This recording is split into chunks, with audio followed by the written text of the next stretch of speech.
আসসালামু আলাইকুম রহমতুল্লাহ। আমি অ্যাডভোকেট মতিউর দন, জজকোর্ট, নারায়ণগঞ্জ, ঢাকা। আশা করি আপনারা সবাই ভালো আছেন। আমিও আলহামদুলিল্লাহ ভালো আছি। আমার আজকের আলোচনার বিষয় হচ্ছে রেজিস্ট্রি বায়না দলিল কিভাবে বাতিল করবেন। আমি এ বিষয়ে একটি সঠিক পরামর্শ দেব ইনশাল্লাহ।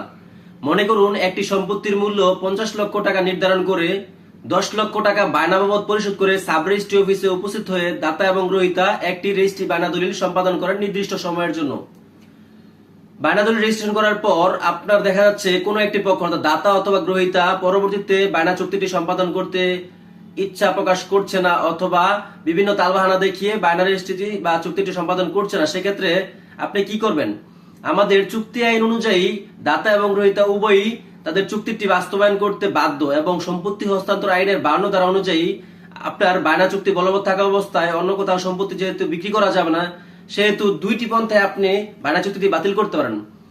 প্রথম পন্থাটি হচ্ছে, যদি দাতা এবং গ্রহীতা উভয় রাজি থাকে সেক্ষেত্রে সাব রেজিস্ট্রি অফিসে উপস্থিত হয়ে একদিনেই একটি দলিল সম্পাদনের মাধ্যমে বায়না চুক্তি দলিলটি বাতিল করতে পারেন। কিন্তু যদি দাতা অথবা গ্রহীতা কোনো একজন রাজি না থাকে সেক্ষেত্রে আপনি কি করবেন?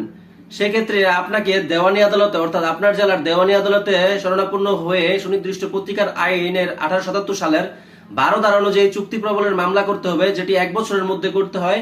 এই মামলার মাধ্যমে আপনি আপনার রেজিস্ট্রি বায়না দলিলটি বাতিল করতে পারেন। তবে এই মামলাটি করার পূর্ব শর্ত হচ্ছে আপনাকে একজন অ্যাডভোকেটের মাধ্যমে একটি লিগ্যাল নোটিশ দিতে হবে। অর্থাৎ দলিলটি বাতিল করার জন্য প্রথমে একটি লিগ্যাল নোটিশ দিয়ে এক নির্দিষ্ট সময় দিতে হবে।